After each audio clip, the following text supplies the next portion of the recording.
Good afternoon, ladies and gentlemen. I have a presentation, and I'm waiting for the clicker so that I can quickly take us through it. Will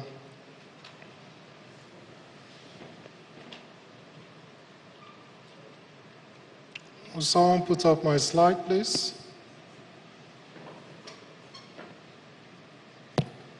Okay, great. Isn't Nigeria beautiful?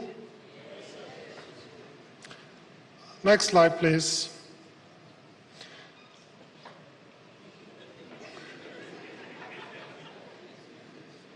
My sister has introduced Dr. Joe Abah, but Eze Moore will introduce himself.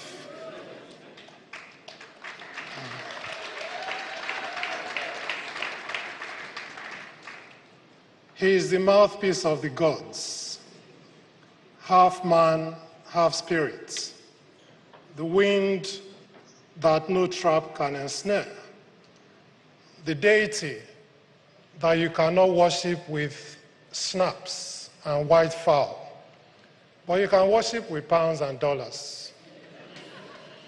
And if my hero, mathematical Segun Odegbami, wants Nigeria to qualify for the World Cup, that will require an oil block. It's great to be back at the platform, and since the last time we were here, a number of things have changed.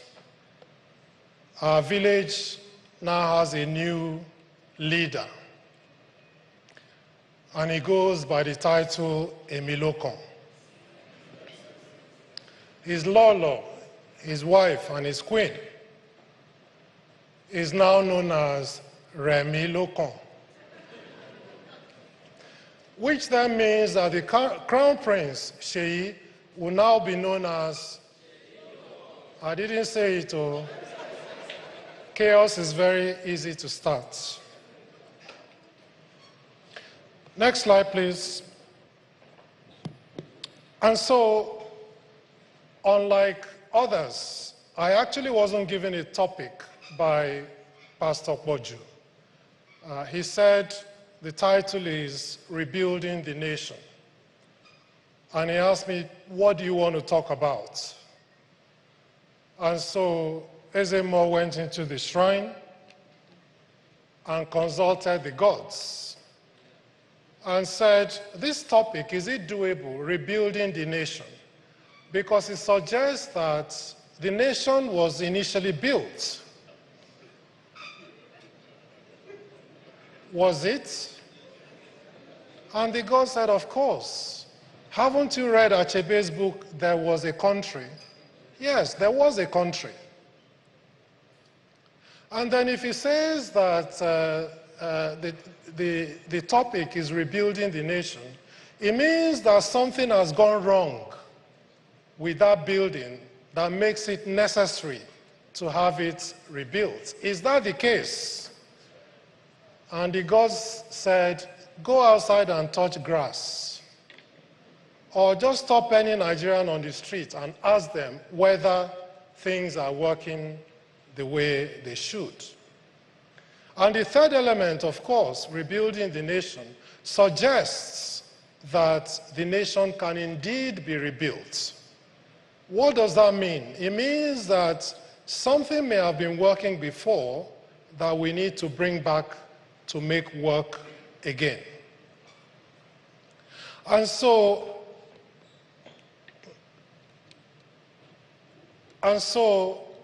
it's good to go back to the beginning.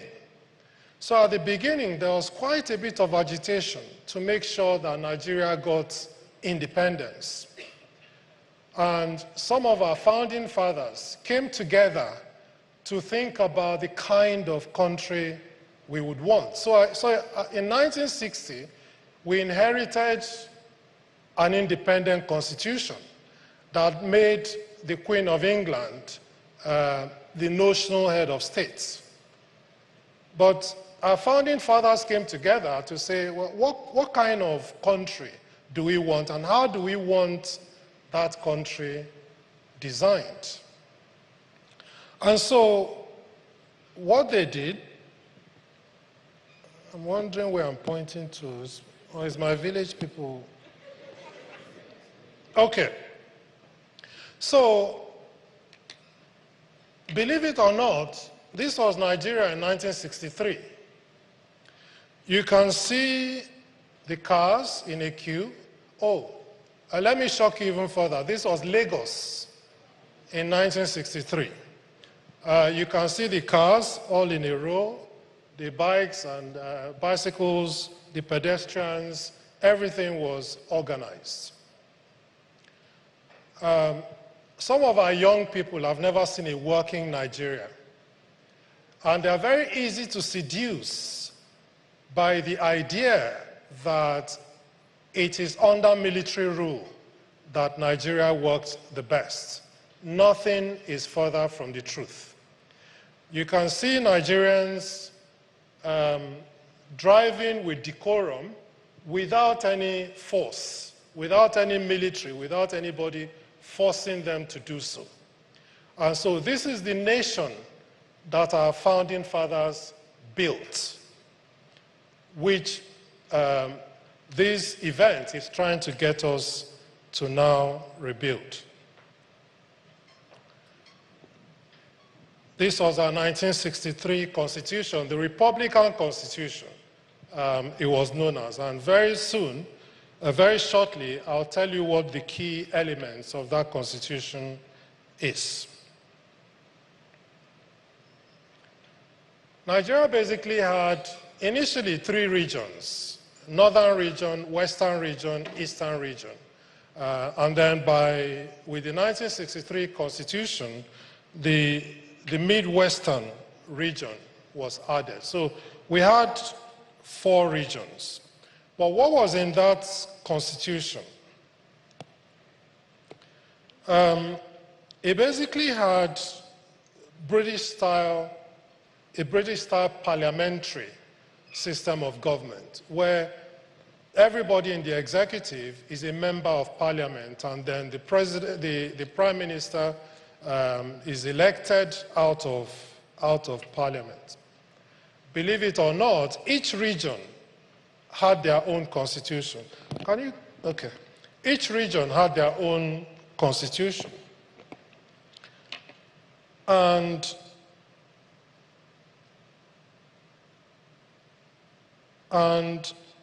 the regions had power over the key issues like health, education, and local government. So there were some things that were put in an exclusive legislative list over which the federal government had authority. So about 45 things.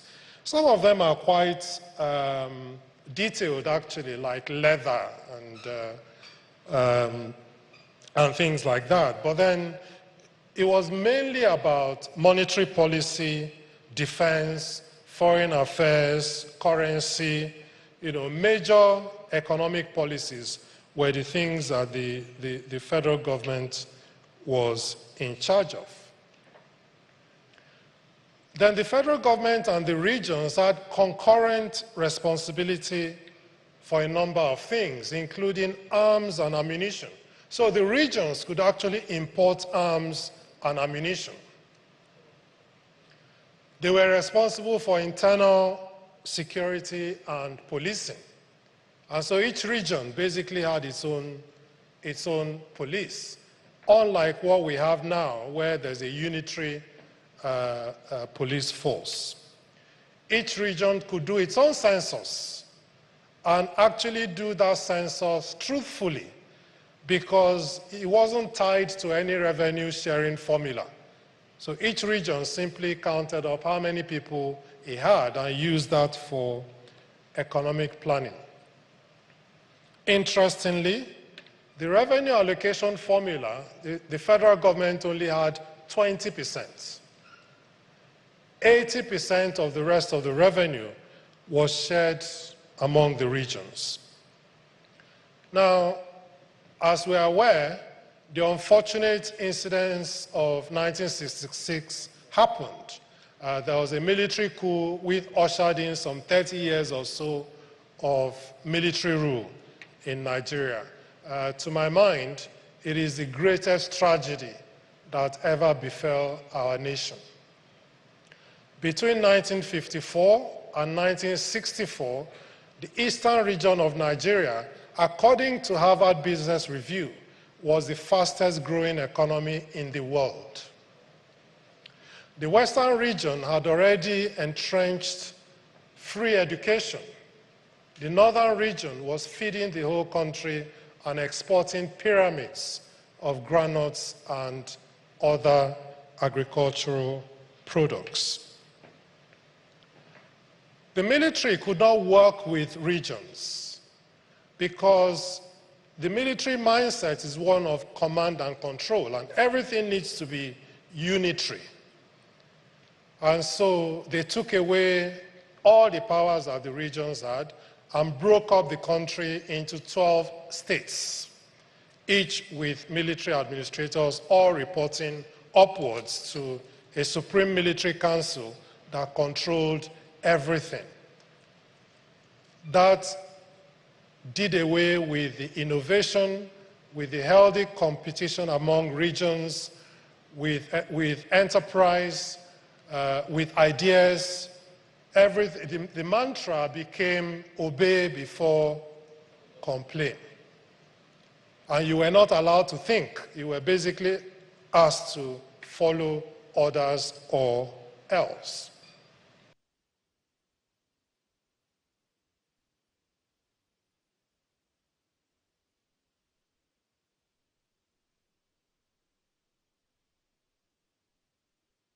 Was based on this mindset, this unitary mindset, that everything needed to be controlled, the regions needed to be done away with. By 1967, the military had created 12 states.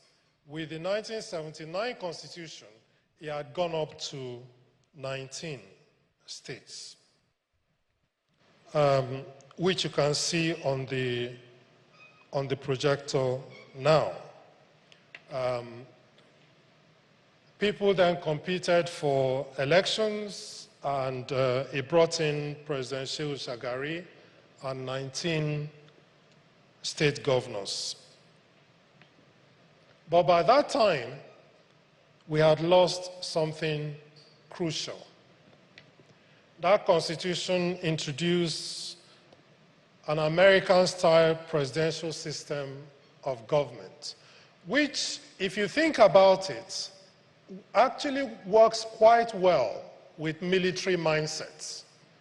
The show of power, the convoy, the largesse. I remember when I was Director General of the Bureau of Public Service Reforms, and I once complained that my office was too large.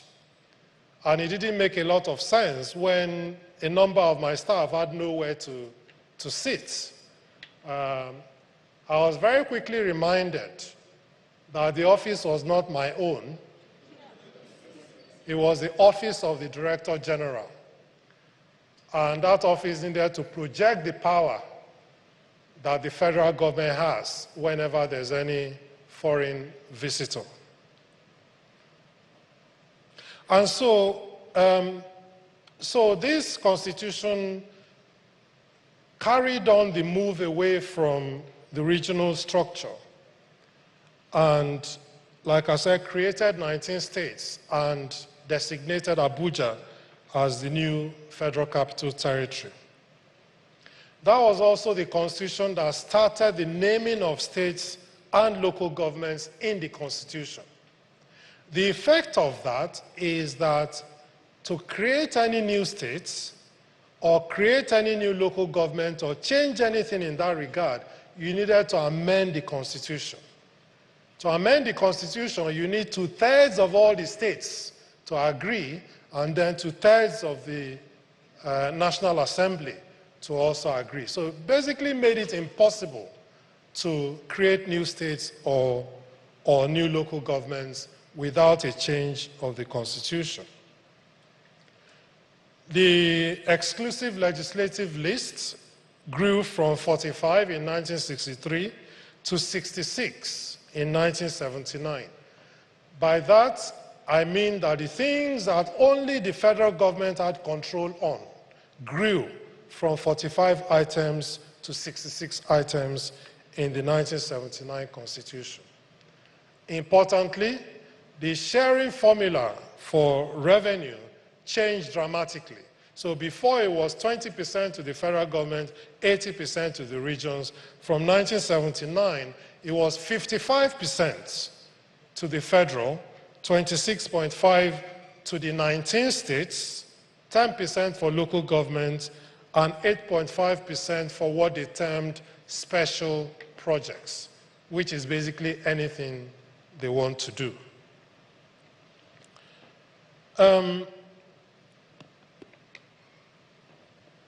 Comparing the 1963 to the 1979 Constitution, 16 things actually moved from the concurrent list to the exclusive list. So the concurrent list is those things that both the federal and the states can legislate upon.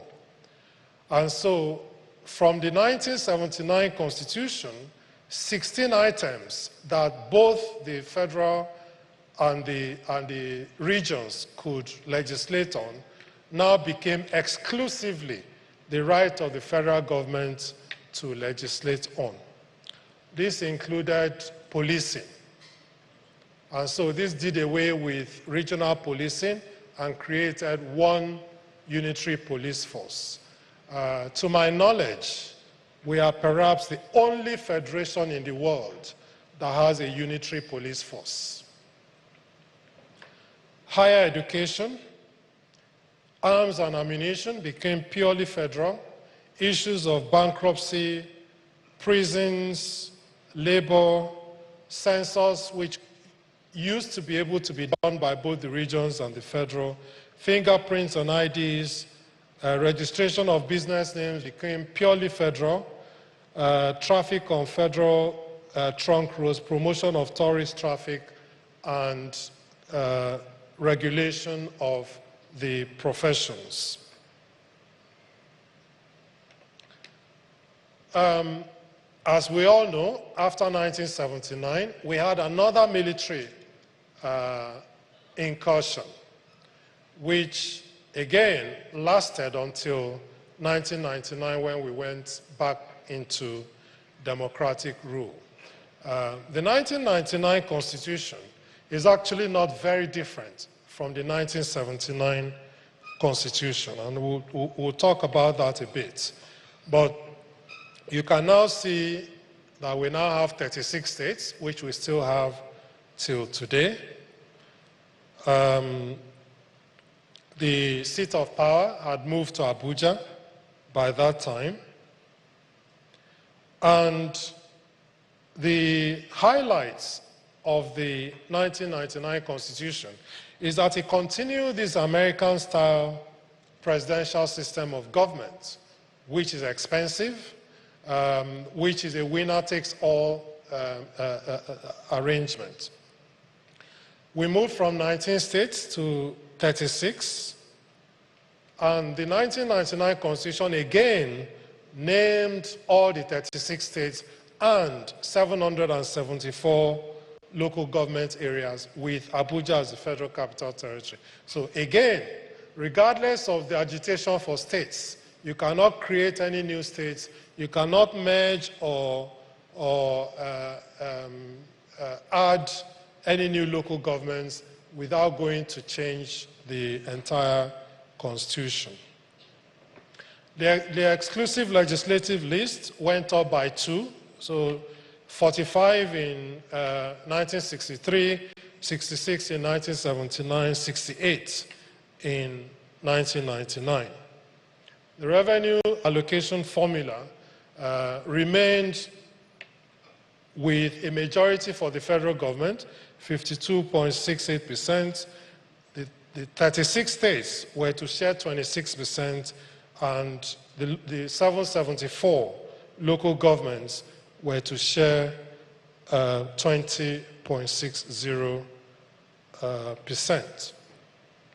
What was then the difference between the 1979 and the 1999 Constitution?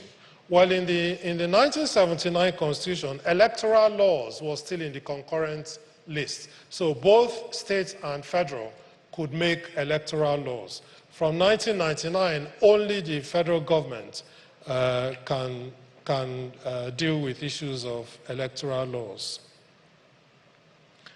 The 1979 Constitution included electric power in the concurrent legislative list. So both state and federal could legislate on electricity. The 1999 Constitution initially placed regulation of electricity on the exclusive legislative list, but subsequent recent amendments now mean that states can also now regulate electricity within their own territories. Now, I've taken you quickly through the evolution of our constitutions. There are a couple of other constitutions which I didn't mention because they were never really passed. But I've taken you through this evolution because, number one, the Constitution is our ground norm, is our highest authority, and it is what determines the rules of the game and how the game should be played. But what is at the heart of a constitution? What should a constitution really be? Well, according to James Madison, the fourth US president, the aim of every political constitution is, or ought to be, first, to obtain for rulers men who possess most wisdom to discern and most virtue to pursue the common good of society. So men and women who possess most wisdom to discern and most virtue to pursue the common good of society is what Madison is saying should be first the aim of every constitution. And after that, in the next place, to take the most effectual precautions for keeping them virtuous. So keeping these men and women virtuous while they continue to hold their public trust. So Madison is saying, first, ensure that the constitution you write produces rulers who must possess the most wisdom to discern and the most virtue to pursue the common good of society. And once you've done that, put in place precautions to keep them virtuous while they continue to hold their public trust. And so it is left to all of us to determine whether the two constitutions we've had after 1963 would pass these tests. The British philosopher Joshua Tolman Smith is not a fan of centralization because that's what has happened. Everything kept getting centralized with the federal government having more authority than everyone else. And Tolman is saying that centralization is that system of government under which the smallest number of minds, or rather people with the smallest minds, and those knowing the least, and having the fewest opportunities of knowing it, and having the smallest interest in the well-working, have the management of it or the control of it. So he's saying that centralization means the system of government where the people with the smallest minds, those who know the least, and they don't only know the least, they have the fewest opportunities of knowing more. And worst of all, they have the smallest interest in making the system work well, but are the ones that have the management or control over that system of government is what it terms centralization.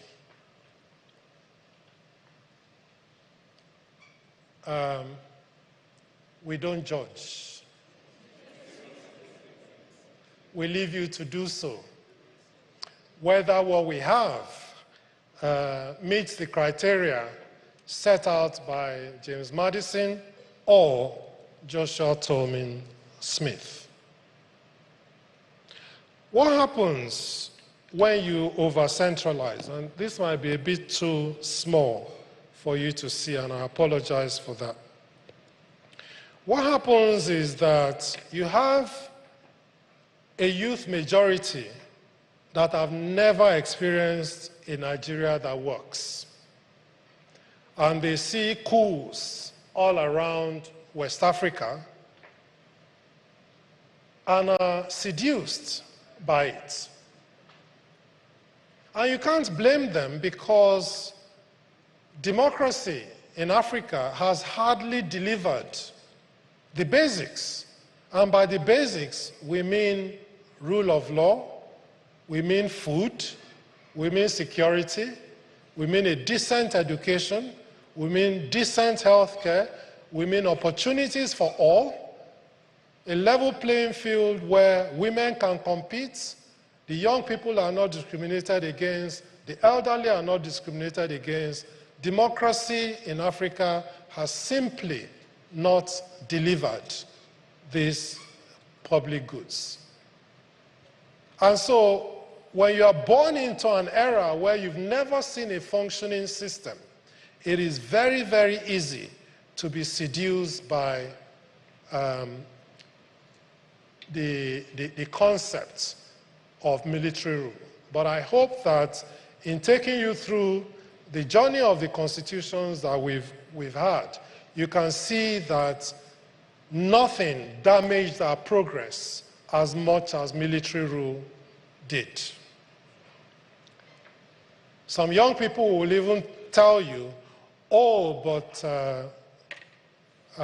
what we really need is a benevolent dictator. Africa doesn't produce them. We don't, except for very few. We tend not to produce benevolent dictators. Now, while each of the regions that we had focused their economy on their competitive advantage and how they could grow the economies of their regions, grow the human capital of their regions through things like free education and free healthcare and things like that, this move to centralization instead removed any thought of entrepreneurship, any thought of production, any thought of competition. It became, how do we share what we have? And we then built a culture that I refer to as the uniformity of mediocrity. So long as we are sharing, no matter how bad it is, so long as we are sharing, we are happy to share our misery in 36 ways. Because of all of this over-centralization and the government having all of this money and all of this power, the state governments and the local governments escape accountability. Everything is the fault of the president. Everything is the fault of the federal government. We must wait for the federal government to come and solve every single problem that we have. Which is not unreasonable, given that they control more than half of all of our resources. And they have all of this power that they've reserved for themselves. We now have a unitary police that is corrupt, ineffective, and anti-people.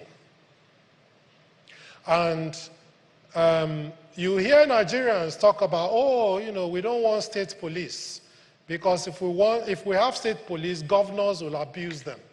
Excuse me. What is happening now?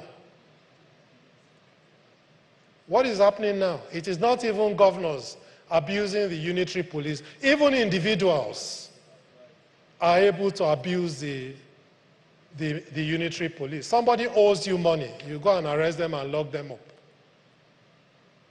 How does that work? My wife and I were at a party, at an event on, I think it was Saturday. And I was going to,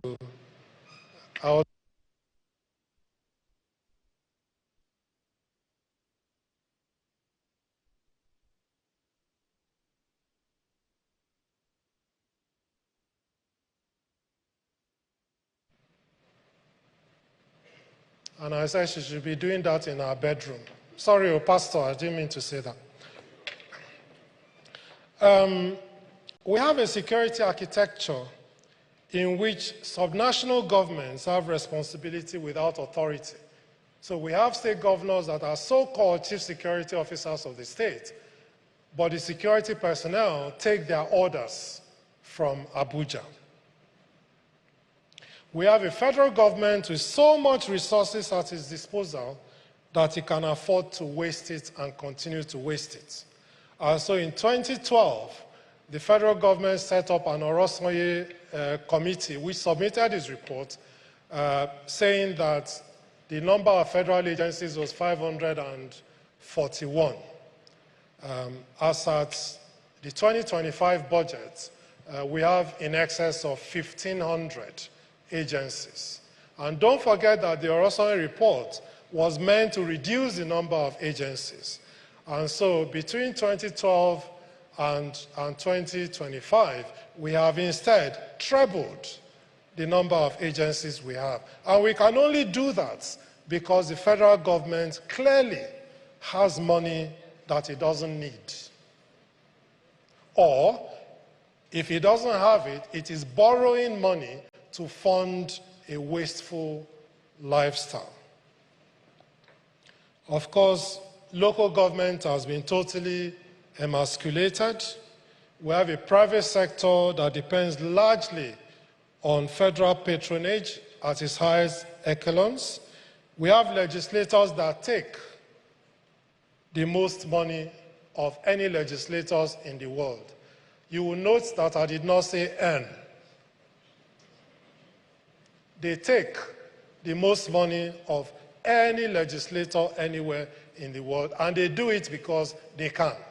They have the power of appropriation. They do it regardless of the revenue mobilization and fiscal allocation laws that say that their salary is 1 million naira per month. All of this over-centralization then creates feelings of marginalization. It fuels ethnic tensions. And you'll even have some parts of the country start to agitate that we want to secede. This arrangement is not making sense to us. We want to secede and go set up our own arrangement. That is also